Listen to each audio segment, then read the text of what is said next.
for chegando aí. O Jalek já tá por aqui.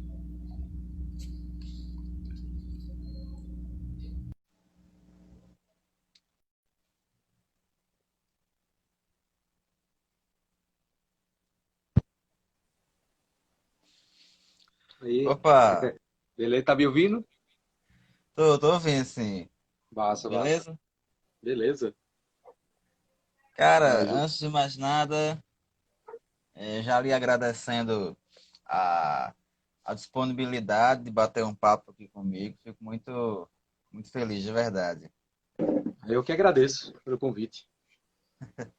O grande João Felipe Santiago veio até É, aqui. Foi ele, na verdade, quem me indicou, né? Quando eu entrevistei ele em nome da Adega Banda. Depois ele veio falar comigo. E, cara, eu acho que seu projeto vai ser um tanto duradouro, já que a pandemia não tem data para é, acabar. Ele me indicou uns nomes e você foi um dos nomes, né? Eu fiquei, pô, vai legal. ser massa. Eu vou organizar aqui o Massa, massa. cronograma e chamá-lo, até porque você tem carrega pautas interessantes e acabou calhando assim numa semana muito propícia. Pra, Exatamente. não foi combinado, mas acabou que calhou assim a Foi, data foi de ser. perfeitamente, na verdade. Deu super Foi. certo.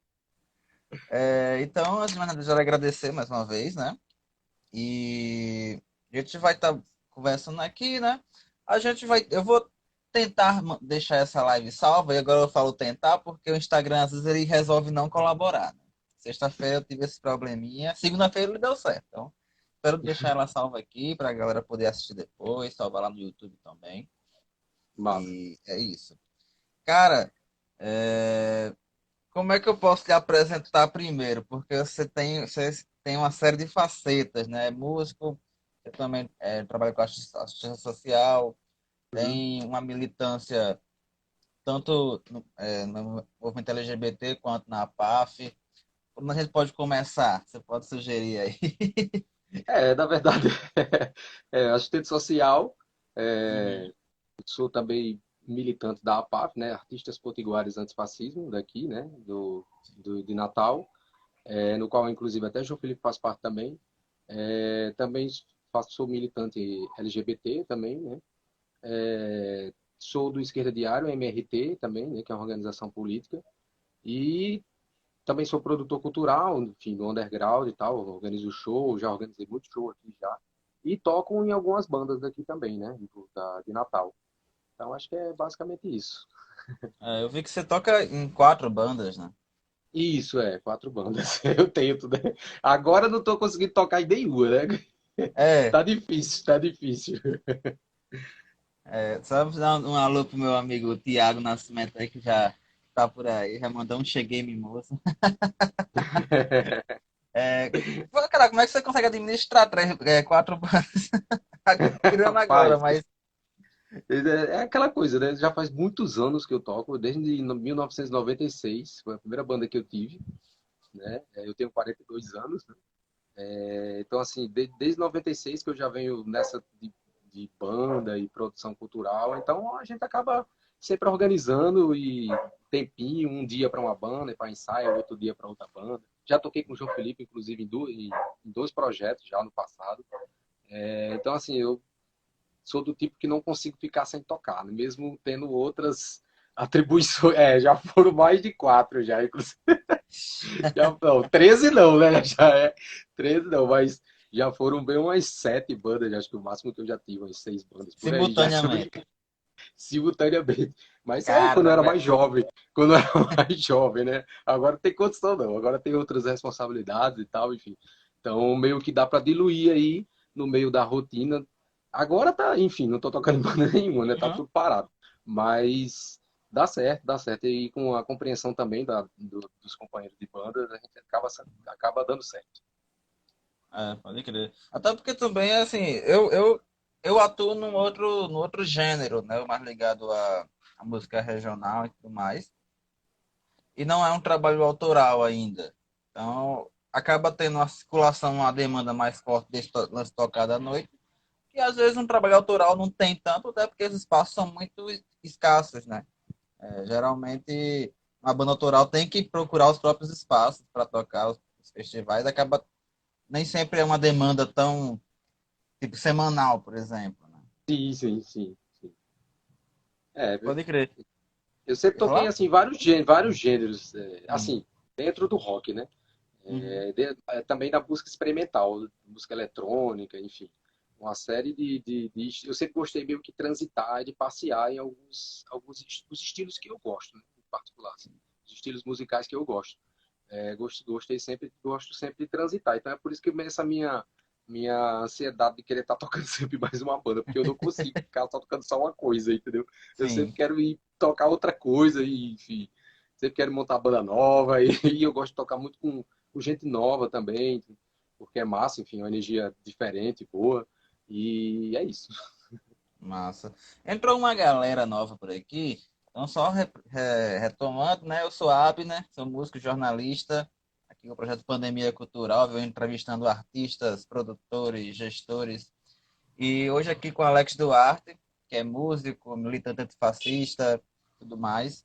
A gente vai aqui passear por vários assuntos, e vocês fiquem à vontade se tiver alguma questão para mandar, pode mandar aqui nos comentários que a gente vai estar fazendo essa interação aqui, massa. Cara, vou começar por um ponto. Eu até fiz essa questão, até pro João Felipe, quando eu perguntei, quando eu entrevistei ele uma outra vez. Das quatro bandas, três são mais ligadas ao metal, né, especificamente. É, A gente sabe que assim, é quase uma contradição dentro da coisa, mas o metal tem cada vez demonstrado uma veia bastante reacionária, conservadora. Como é que você vê isso, né? Estando, tocando em bandas de metal e como um militante antifascista se colocando dessa maneira, né? Como é que uhum. você vê esse, esse, esse, esse endireitamento do metal? Será que a gente pode colocar assim? Né? E você sendo alguém que está dentro do gênero que vai pelo outro lado. Isso é uma coisa que a gente teve uma visão mais ampla e uma visão mais clara depois das eleições de 2018, né? Sim. Enfim, antes das eleições de 2018, né?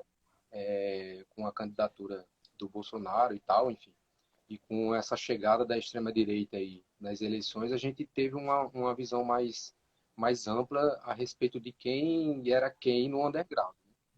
Antes a gente não reconhecia muito as posturas políticas, não reconhecia. A gente sabia que havia as posturas machistas, posturas conservadoras, posturas pequeno-burguesas a respeito da pobreza, a respeito, enfim, julgamentos toscos a respeito desses temas, né? Mas, assim, é claro que com as eleições de 2018 houve uma polarização muito grande, né, com relação a isso. Então, aí meio que a gente deu para perceber claramente de quem estava, de que lado estava, né? Então, assim, a partir daí foi quando a gente começou, e quando eu digo a gente, eu já estou até entrando mais até na PAF, nos meus amigos, né? A gente começou meio que uma militância para poder tentar banir isso aí do cenário do metal, porque realmente é um cenário que é bastante infectado, digamos assim, né? É bastante presente o conservadorismo e as posturas de extrema-direita e direita. Né? Lógico que isso é uma contradição tremenda, porque o rock, né, que é onde a minha escola, e aí mais especificamente o underground, né, que é muito no faça você mesmo e tal, muito da cultura do faça você mesmo, né, da cultura underground, da cultura da contestação e da crítica, é uma tremenda contradição você ter esse tipo de postura dentro desse cenário. Né? Claro que a gente compreende que isso é uma consequência de uma mercantilização, né, do estilo musical. Né? O estilo musical ele acaba se tornando uma mercadoria, se esvazia o seu conteúdo crítico, né, o seu conteúdo político, porque todo o estilo musical tem o seu conteúdo político, né, desde o funk, o rap, o reggae, todos eles surgiram com o seu conteúdo político, surgiram devido às conjunturas locais, enfim. A, isso é esse filme Lord of Chaos, é massa.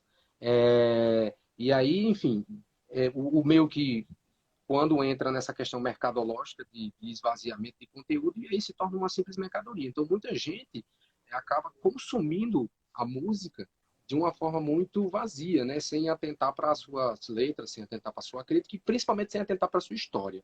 né? A história de como surgiu aquele estilo. E todo o estilo, né, em sua origem, em sua gênese, tem o fator contestação, o fator crítico, o fator contra-hegemônico, né? Então, assim, a gente se deparou com essa polarização e aí, a partir daí, a gente começou a traçar estratégias, a traçar discussões e disputas de consciência, entendeu? No underground, nos shows, a gente se deparou com produtores reacionários, se deparou com bandas reacionárias.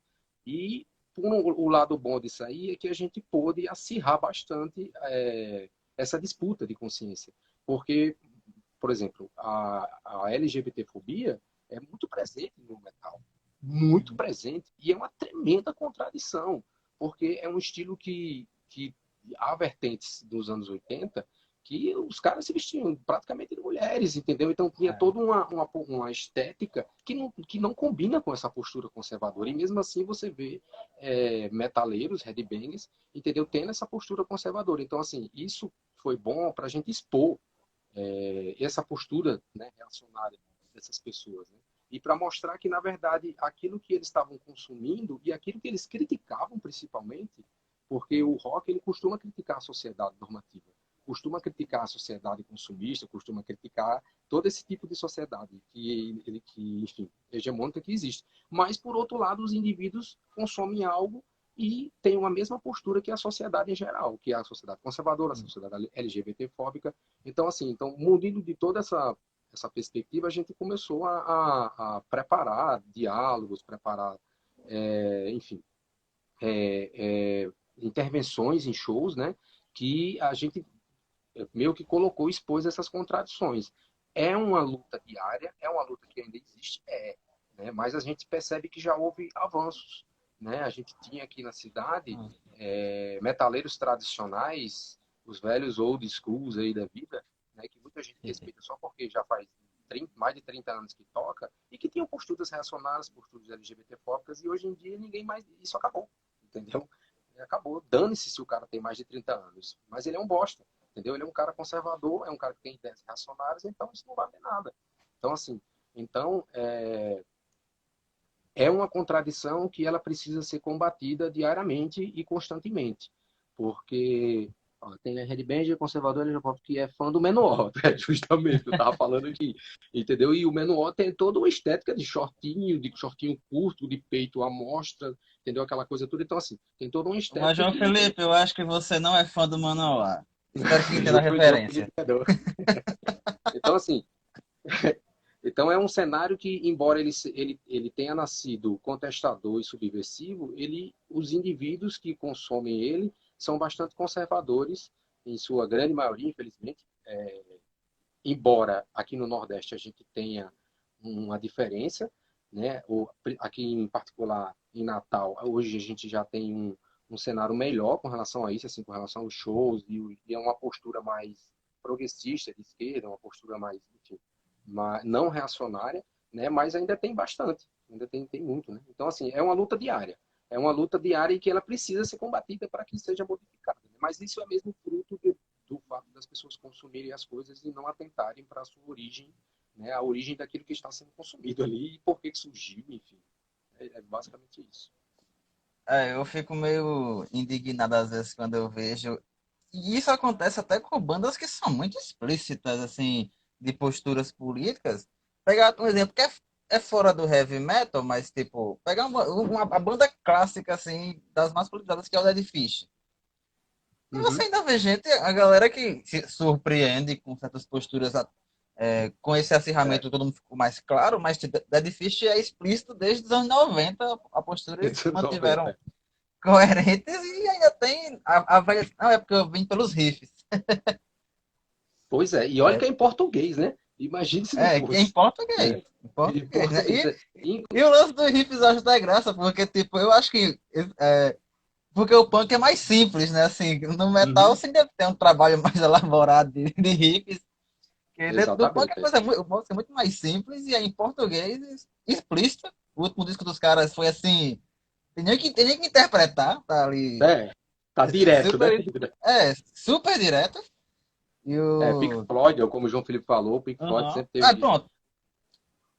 O próprio Iron Maiden, na Uhum. época que saiu aquele cartaz, que foi o cartaz polêmico lá, que um artista daqui fez com o Dead Kennedys, que era com o Bolsonaro, né, sendo decapitado, alguma coisa desse tipo assim, né? Enfim, aí muitos metaleiros disseram, não, mas isso aí você pega o primeiro do Iron Maiden, na capa do Iron Maiden, o Ed tá matando a Margaret Thatcher. Uhum. Entendeu? E isso não é à toa, não é de graça. Lógico que isso, Isso. justamente pelo fato de ser no final dos anos 70, começo dos anos 80, é uma época de implantação de neoliberalismo na Inglaterra, né? É uma época, a gente sabe que essas bandas de heavy metal tradicionais, como Iron Maiden, Black Sabbath, tem um berço muito proletário da sua Isso. origem, né? De onde eles vêm, né? Então, assim, então eles carregam, né, nas suas letras direta e indiretamente toda uma revolta de época com relação ao neoliberalismo, com relação às mudanças que começaram a haver nesses países, né? Com a implantação do neoliberalismo. Então, o Iron Maiden era uma banda também que tinha essa proposta de crítica, né, ao regime que se estabelecia ali no final dos anos 70 para o começo dos anos 80. Então, a capa lá do primeirão é a Margaret Thatcher sendo esfaqueada pelo Ed. E aí muitos metaleiros conservadores contestaram aquela arte lá do Bolsonaro sendo decapitado ou sendo morto, entendeu? Então, né, é uma tremenda contradição. Então, como você falou, a galera escuta, mesmo que seja em português a letra, mas eles simplesmente não atentam que ali existe uma mensagem de crítica, uma mensagem subversiva, né? Eles consomem muito mais pelo, enfim, acabam sendo muito fast food, né? Fast food É. da música, né? Consomem muito sem atentar para a origem daquele som, sem atentar para as letras, enfim, todo um contexto que existe, né? As coisas não surgem do nada, lógico, né? Aí, e o pior é que esse lance mesmo sendo em português, eu lembrei agora de uma entrevista que eu vi com o Rodrigo Lima, já recente, após o lançamento do Ponto Cego, e ele disse que quando foram preparar esse novo disco, quando perguntaram por que, que o disco era tão direto, e ele disse, é porque quando a gente lançou o Sonho Médio, algumas pessoas acharam que eu estava cantando a música Sonho Médio, que eu realmente acreditava naquilo que eu estava cantando, não entenderam que era uma ironia. E eu Sim, disse, não, sim, dessa sim. vez eu não posso deixar margem de erro pra galera, alguém entender isso. Então teve que ser bem direto. Ou seja, em português, a galera ainda achou que eles estavam realmente achando que Roberto Campos é nosso guru. E por aí vai, né? Assim, Pois é é, né? falta de leitura total. Né? Pois é, exatamente, né? Então é bem isso mesmo, assim, há um esvaziamento mesmo de conteúdo por parte de quem consome a música e acaba, enfim, esquecendo a origem e a gênese, né, daquele estilo musical com que está sendo consumido. É bem por aí mesmo. Pode crer. Cara, a gente meio que já acabou, não diretamente, mas já diretamente entrando, porque eu imagino que esse tenha sido meio que a gênese que motivou, por exemplo, a criação da APAF, né, a organização, digamos assim, da APAF, né, que é a Artistas Potiguares Antifascismo. Você poderia adentrar mais a fundo, assim, como é que surge realmente a proposta de, não, a gente precisa se organizar, os artistas de uma postura antifascismo, né? E a gente já pode até Uhum, adentrar também, já que essa semana o debate ficou mais acalorado, né? Para a galera que uhum. entrou aqui depois, eu até falei no início que assim, eu havia combinado com a Alex no domingo de manhã. Foi. Só que de meu dia em diante a coisa pegou fogo e acabou coincidindo de que eu iria Foi. conversar com ele essa semana, justamente na semana de debate sobre antifascismo. Tomou conta das redes sociais, né? E já se começam já as problematizações geral e toda onda Isso. que começa a ficar grande, obviamente, que gera atropelos, né? Mas aí já Isso. entrando, falando assim um pouco sobre a organização da APAF, né? Tá. Foi ano passado que se organizou, como é que foi esse processo? Então, a APAF, ela surge, o ponto crítico de surgimento da APAF realmente foi a polarização que houve em 2018, né, na acirrada campanha política aí, né, que houve com a figura do Bolsonaro e que acabou meio que explodindo, né, as tendências de polarização que existia na sociedade e não diferente começou a aparecer mais fortemente no underground, né? É lógico que antes de 2018 a gente teve o golpe militar, o golpe institucional de 2015, com a entrada do Temer na presidência e uma série de protestos, enfim, isso já começou a meio que a gestar ali, né, as O, polarizações e as Alex, só um instante, é porque tem hora que o áudio tá legal, mas tem hora que dá uma baixada uma geral. Não sei baixada, se. né? Vou ficar mais perto. É, É. então, assim, o golpe institucional de 2015, como eu estava falando, já Sim. começou a se gestar a polarização, né, com relação às posturas reacionárias e de direita no país, né?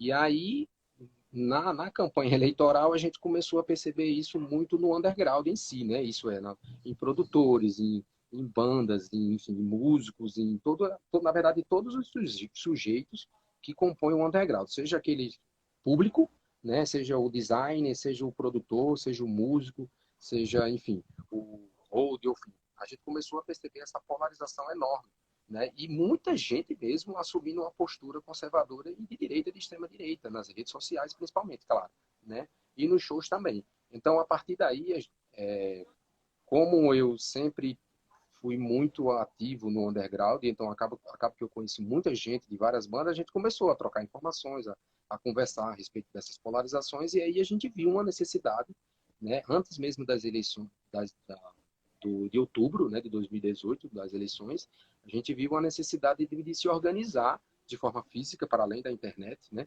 de forma física, e conversar como a gente poderia fazer uma intervenção a respeito disso. A nossa ideia central a respeito disso era o fato do rock, né, e da música, enfim, da música subversiva e da música crítica, contestadora de uma forma geral, seja ela hardcore, black metal, death metal, heavy metal, seja ela qual for, né, e até outras vertentes que não tenham tanto assim o rock, do fato de que esses estilos eles carregavam na sua gênese, no seu começo, uma visão crítica, né, uma visão contestadora, subversiva da realidade. E aí como poderia, né, de repente você misturar isso aí a visões conservadoras, visões de extrema direita, visões, entender, né? Enfim, machistas, LGBTfóbicas. Então assim, essa contradição, na verdade, foi o que nos motivou a começar a se organizar.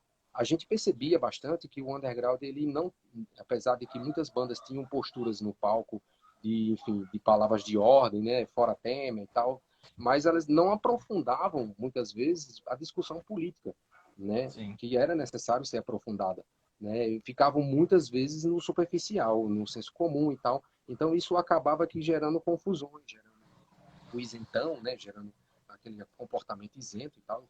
E aí algumas pessoas de bandas e outras designers, enfim, tatuadores, tatuadoras, a gente começou a se articular, produtoras, começou a se articular para criar a PAF.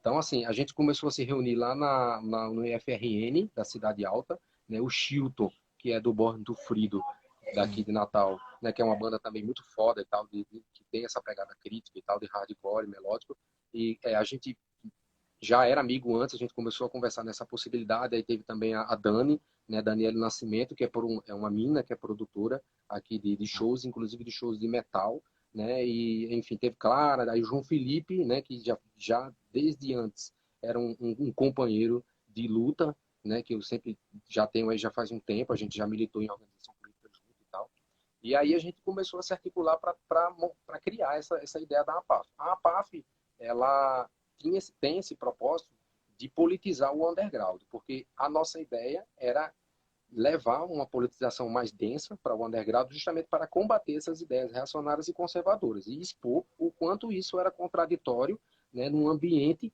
que surge através da subversão, através da crítica, né, através de contestar o sistema vigente, contestar os regimes, enfim. Então não fazia sentido você ter bandas e ter sujeitos compondo o underground e que tivesse uma postura reacionária, até porque isso a gente meio que nos diálogos, em tentar demonstrar que isso era uma coisa destrutiva para o próprio underground. Né? Porque Aham. não é interessante o underground para um cenário de extrema-direita, para um cenário de conservadorismo. Não é, lógico que não é. Né? A gente sabe que a extrema-direita ela tende a homogeneizar a cultura e tirar o seu conteúdo crítico, né? Tornar ele plástico, né? Tornar ele vazio mesmo e sem conteúdo. Então a gente começou a se reunir acho que a primeira reunião foi logo depois do primeiro turno das eleições presidenciais em 2018, é isso.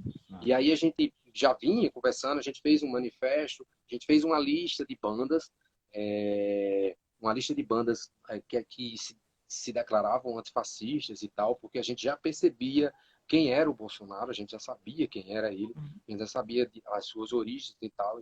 Então a gente já meio que já combatia essa postura fascista, já utilizava esse termo fascismo. Isso também foi uma coisa que a gente se preocupou, né, de elucidar o que significa o fascismo hoje em dia, porque uma coisa é o fascismo na época do Mussolini ou do Hitler, outra coisa é o fascismo hoje em dia. Né? Então, assim, a gente meio que caracterizou, a gente fez um evento dia 6 de janeiro, acho que de 2019, que foi um evento hardcore contra o fascismo, né? Que na verdade era um evento nacional, né? E a gente trouxe a edição para aqui, para Natal, e aí a gente foi meio que um pontapé, a gente já vinha se reunindo antes.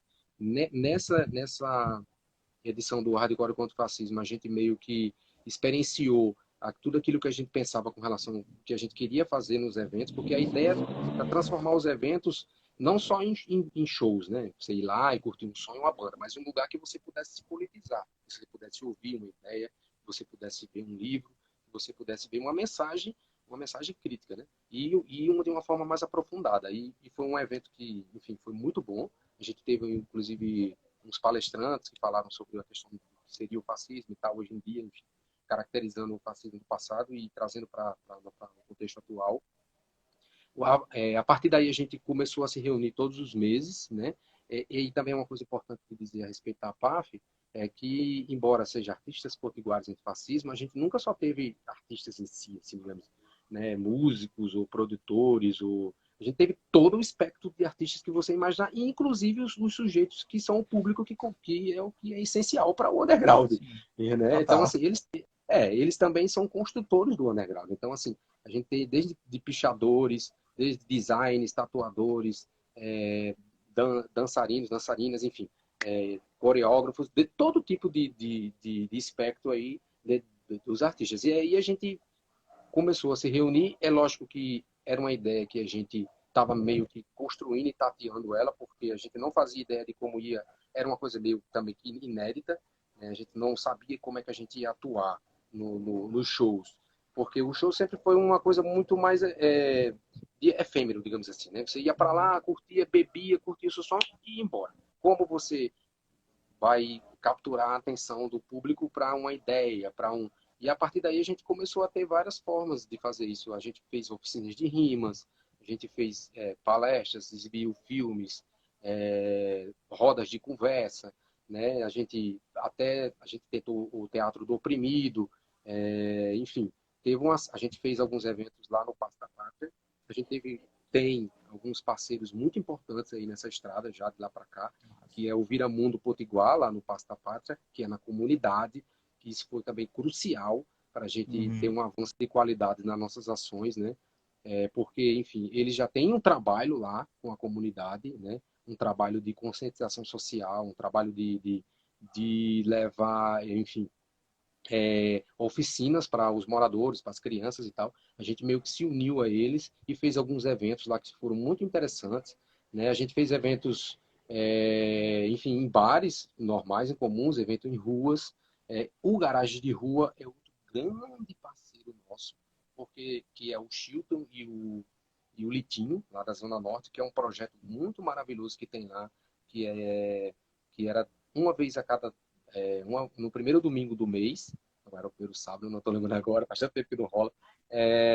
E aí lá eles é um espaço público, que é o Gesiel Figueiredo, que é uma praça, Sim. né? E eles, enfim, rolava banda de graça e tal, e a gente meio que começou a fazer intervenções lá, através de conversar com o público, levava a bandeira, trocava uma ideia a respeito da conjuntura atual, sempre pegando os pontos do momento ali, né, da política, enfim, de greves e de repressões e de mudanças as reformas trabalhistas. A gente sempre teve essa preocupação de trazer a discussão, não só abstrata do fascismo, mas do que significa ele num governo que são as reformas, que são os ataques a direitos sociais, que são, enfim, os ataques às minorias, que o arrochamento do poder executivo, né, enfim, da polícia e tal, enfim, a gente, da violência da polícia nas periferias, a gente sempre teve esse cuidado de trazer essas discussões, porque a gente sabe que não adianta também chegar para uma comunidade e ficar falando sobre fascismo, e eles dizem assim, o que eu tenho a ver com isso? Entendeu? Então, assim, é incompreensível. Então, a gente tentava trazer para a realidade deles. No evento que a gente fez lá no Paço da Pátria, a gente falou na época sobre a reforma da Previdência e de como isso ia afetar a população lá do local, entendeu? Então, assim, então a gente sempre teve essa preocupação também. Então, assim, a PAF vem, a gente estava criando um corpo bem interessante antes mesmo, antes agora da pandemia, né, e da quarentena, do isolamento social, que isso foi também um impacto muito grande para a gente, porque foi uma coisa que eu falei até em outra live, que a gente estava aprendendo e estávamos já sendo bem-sucedidos nisso, de como levar a politização para os eventos. E aí agora a gente vai ter que atuar de outras formas, porque não tem mais os eventos, não tem mais É. os shows, não tem mais, né?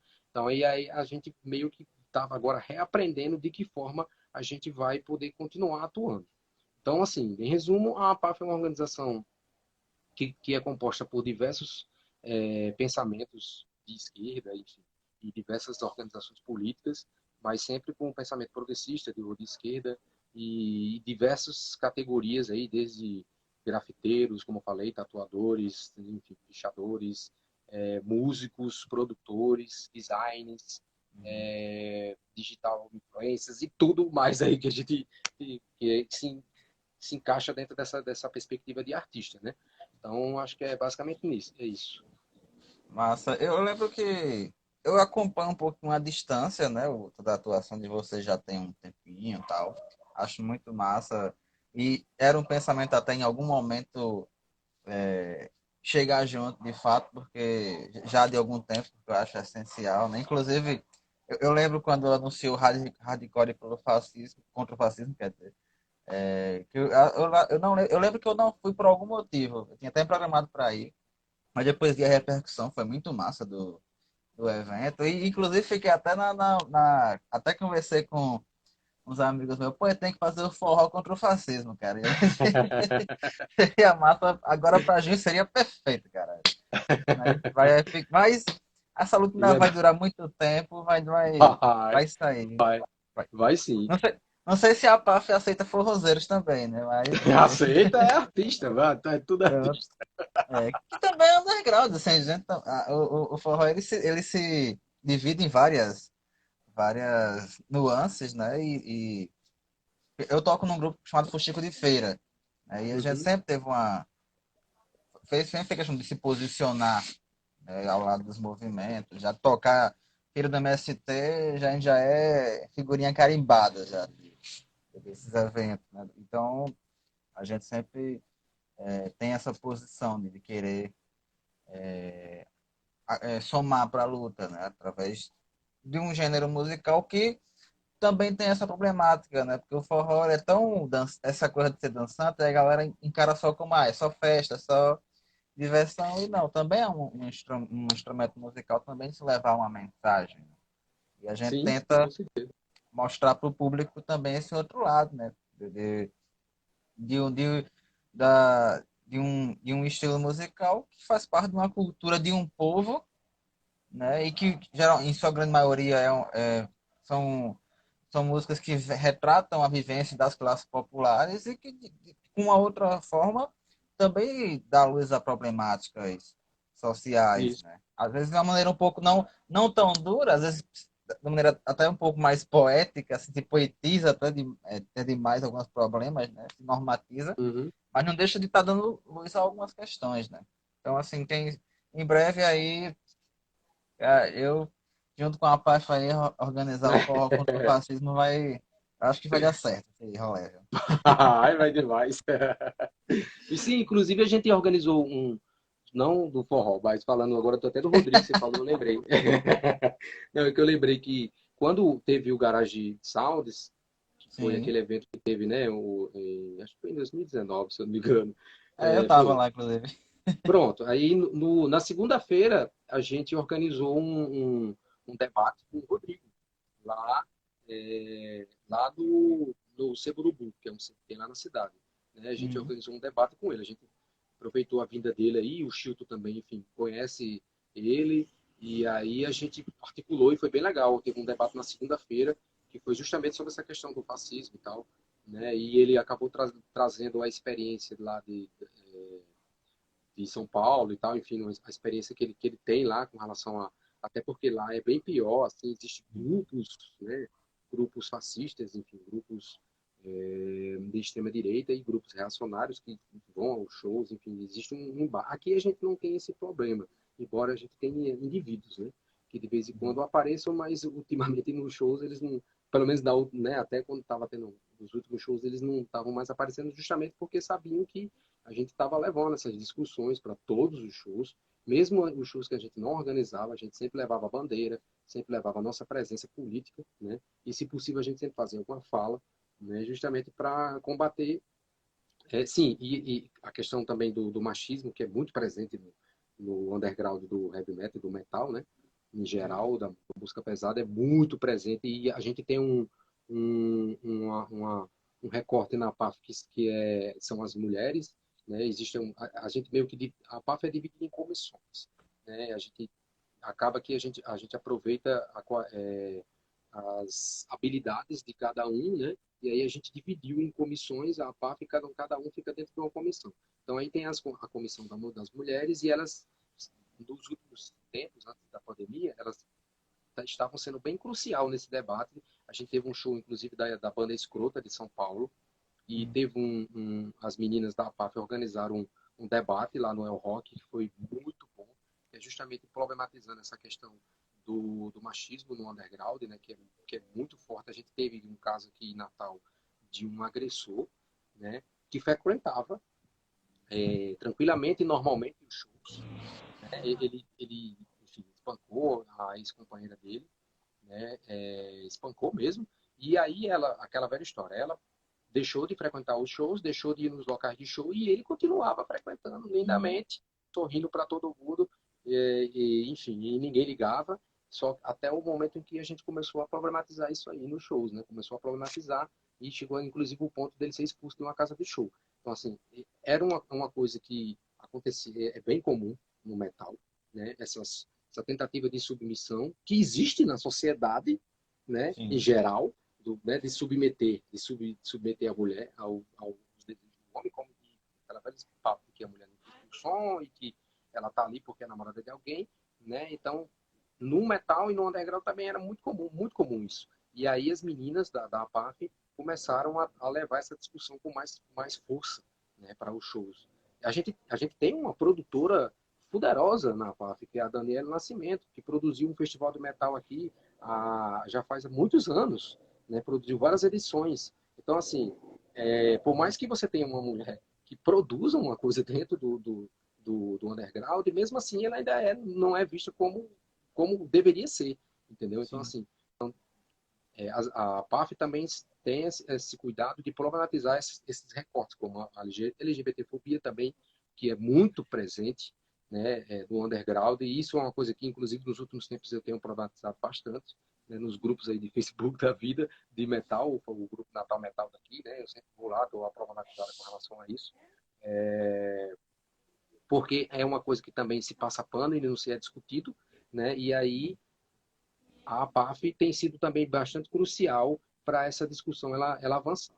Então, assim, a gente tem toda uma série de discussões, né? Não só a fascista, que também inclui dentro do fascismo, lógico, mas a gente sabe que mesmo uma sociedade que não seja fascista, ela também pode ser machista e pode ser LGBTfóbica mesmo assim. Mesmo uma sociedade liberal, ela pode ser, então uma fascista pior ainda.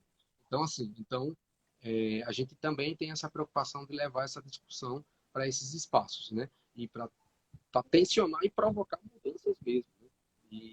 E a gente, nos últimos tempos, a gente estava sendo bem sucedido, digamos assim, com relação a isso. E as meninas da PAP estão de parabéns aí com relação a essa discussão.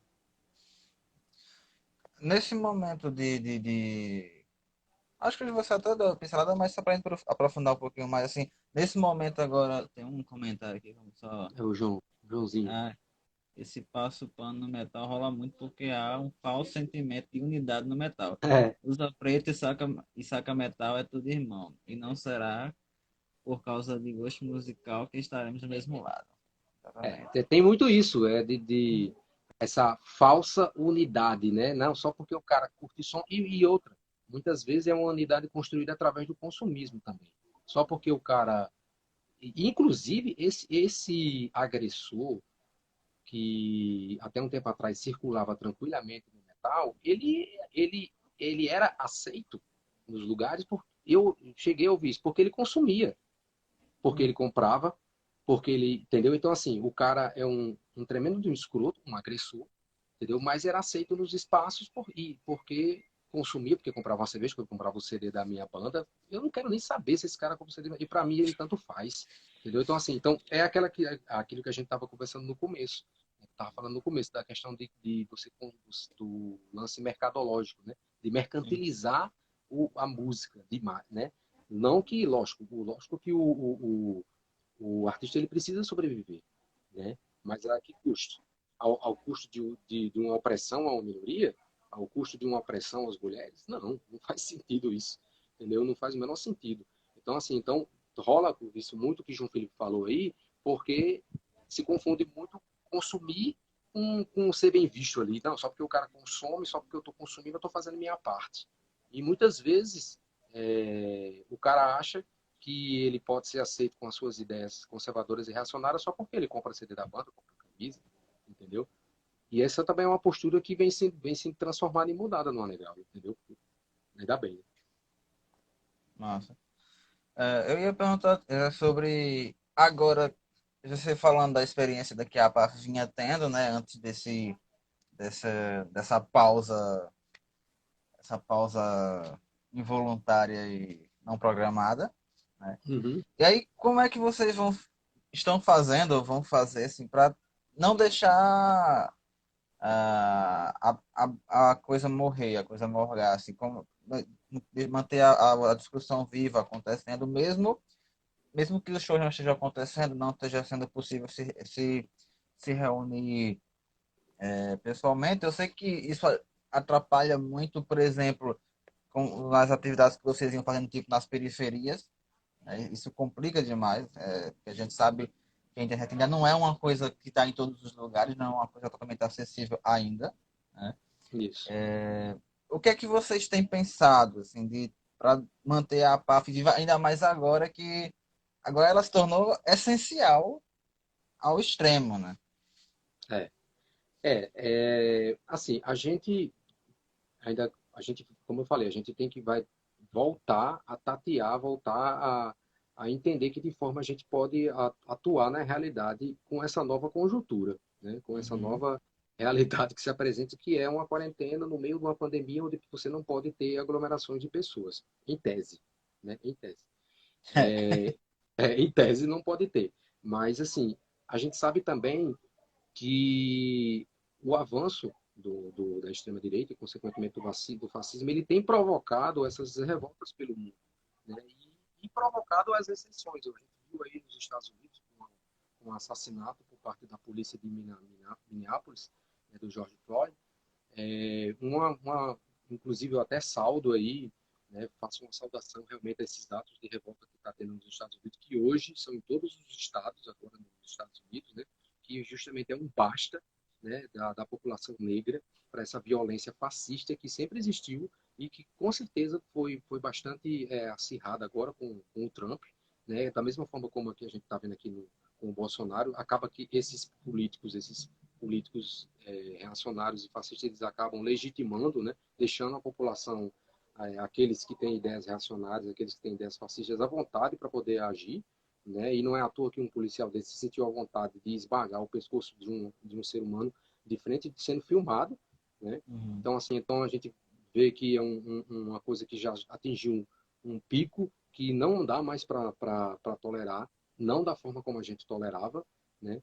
Então, eu acredito que a gente vai ter que se reinventar não só na informação, mas a gente vai acabar indo para a rua. Inclusive, tem uns atos já programados para domingo. Né? Amanhã a gente já vai ficar sabendo exatamente como vai ser, mas tudo indica que domingo agora tem atos. Domingo passado a gente teve atos no Rio, né? Em Porto Alegre, em BH, em Curitiba e em São Paulo. O de São Paulo foi duramente reprimido pelo Dória, né? Pela polícia do Dória, que é também um político reacionário e Da fascista. Ele mesma não, laia. da mesma lá, ele faz de conta que que faz oposição ao Bolsonaro, mas ele é da mesma laia, logicamente. Então, É assim, aquele meme do. Tem um meme que é do Mickey se assustando com um rato, né? Tipo pronto, isso. pronto. Tipo isso, tipo isso. Então, assim, então a gente sabe que provavelmente a gente vai começar a entrar numa nova situação aí de luta de classes, né, que já vinha ocorrendo em outros países como Chile, como Equador, como França, né, enfim, como países que antes da pandemia, né, já estavam experienciando essa degradação da vida por parte das reformas, enfim, das inúmeras reformas que vêm sendo aplicadas aí pelo mundo, reforma da Previdência, reforma trabalhista, né, do desmonte de direitos sociais. A gente já sabe, já vinha percebendo que isso era uma coisa que estava começando a empurrar a luta de classe novamente para a pauta principal. E aí, o que acontece agora nos Estados Unidos tem sido meio que um chamado mesmo para a gente sabe que aqui no Brasil não é muito diferente a violência policial com a população negra, né, e principalmente nas periferias, né, a gente sabe que 40% da população encarcerada aguarda julgamento e boa parte dessa população é negra, né, a gente sabe que a polícia do Rio, na figura do Itzel, né, que já é um fascista declarado, que já disse que tem que mirar na cabecinha e atirar quando entrar nas favelas, quando entrar nas comunidades. Então, assim, então a gente sabe que aqui no Brasil não é diferente dos Estados Unidos, né? Não é nada diferente a realidade da população negra. Então, então assim como lá, eu acredito que os movimentos antirracistas e antifascistas eles vão ser cruciais para trazer meio que essa luta de classes, essa luta, expor essa contradição enorme que é o racismo dentro do racismo estrutural, né, dentro do capitalismo. Então, assim, a gente está começando a se articular. Como eu te falei, na verdade a gente vinha aí num período de medo e de incertezas e de falta a gente aqui no Brasil a gente tem três tipos de crise, né? A gente tem a Uhum. crise sanitária, que é uma crise mundial, que é devido ao coronavírus, né? Para além dela, a gente já tinha uma crise econômica aí com cada vez mais aumentando o desemprego, né? Hoje a gente está com 40 milhões de desempregados no país, né? E aí, para além disso, a gente tem uma crise política também aqui, né? Que é uma crise de disputa burguesa ali por dentro do governo, de uma ala bolsonarista, que é a ala militar, e de uma ala mais institucional, que é a ala do STF e tal, né? Do Rodrigo Maia e a Dória da vida. Então, assim, então, a gente tem essas três crises aí esmagando todas as perspectivas de vida da população brasileira, né? Então, eu acredito que, inclusive, esse ato de domingo, ele ia coincidir com os atos que estavam havendo da base que apoia o Bolsonaro, que estava sempre tendo um ato nos domingos deles. O próprio Bolsonaro já pediu para cancelar, porque ele, lógico que ele teme confrontos, ele teme que isso exploda, né, uma insurreição, exploda um movimento de massas, assim como está acontecendo nos Estados Unidos, né, ele teme. É, Claro que ainda é uma coisa muito embrionária aqui no país, mas que a gente já percebe que está sendo crucial os movimentos antifascistas e foi crucial com os movimentos antifascistas das torcidas organizadas, da Gaviões, né, da Fiel e tal. Foi muito, muito importante essa puxada para deles aí, né, com esse pontapé inicial, digamos assim, né, que eles estão dando. Infelizmente, ainda não está sendo articulado junto com as centrais sindicais, enfim, junto com as burocracias sindicais e burocracias estudantis, um ato, uma força a mais. Essa articulação ainda está vindo apenas dos movimentos antifascistas, né, e dos movimentos antirracistas, né, mas eu acredito que logo, logo isso pode começar a crescer se houver um movimento espontâneo realmente nas ruas desses movimentos antifascistas e antirracistas, né? Ale- Diga, Conclua, pode falar. conclua. Não, pode Não, falar. é porque já entrando nisso, você já provocou assim que pode haver um crescimento, né? Só informando que a gente está em 49 minutos, a live ela tem uma hora de Ixi, limite, né? Só falo, que, só falo que demais. se, só, mas só que assim, terminando, a gente só abre outra e continua. Que não Certo, tem, certo, certo. tem Só para tempo avisar limite, pro não. povo aí para achar que não terminou, né? Exato, não, sério. Se o tempo estourar aqui, se preocupe, não, que a gente abre outra e continua. Certo. Tem uma indagação que às vezes me preocupa um pouco. Assim, como eu falo nisso, toda onda que começa muito forte, às vezes ela corre o risco de, de, de ter alguns atropelos. Não sei se é coincidência ou não, mas entramos no mês de junho. Hum. E aí é impossível não fazer uma associação a um outro mês de junho que nós tivemos no passado recente. Sim. E que foi um movimento que começou com uma pauta muito específica, né, que era a questão do transporte e tudo mais, é que Uhum. lá para o meio houve toda